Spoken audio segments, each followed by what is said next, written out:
Xin chào các bạn, hôm nay sẽ giới thiệu với các bạn về cái rotor của máy khoan Bosch SB500RS. Và đây là cái hộp ngoài chúng ta.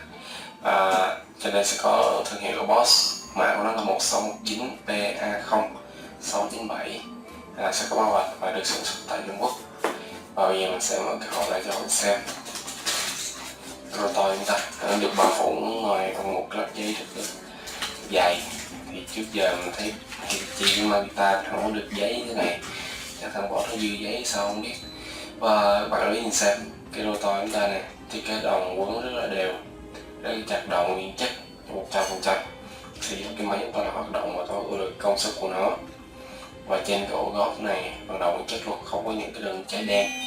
Thì những đường cháy đen thì nó chắc chắn là những cái dòng mà rotor đã sử dụng rồi, và các bạn tránh mua hàng như thế.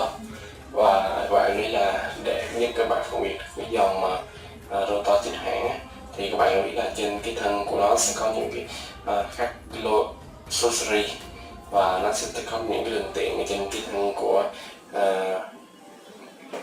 rotor nữa.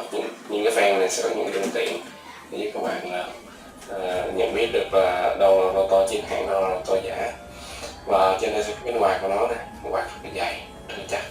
Và các bạn nhìn trục của nó này, trục của nó này rất là to, to như thế này mới đủ lực mà sử dụng cho máy chúng ta liên tục. Để mình vừa giới thiệu với các bạn về cái rotor của máy khoan Bosch SB500RE. Cảm ơn các bạn đã xem video. Nếu bạn thích, bạn hãy subscribe dưới like kênh của mình để có thể cập nhật liên tục những video này. Cảm ơn các bạn, xin chào các bạn.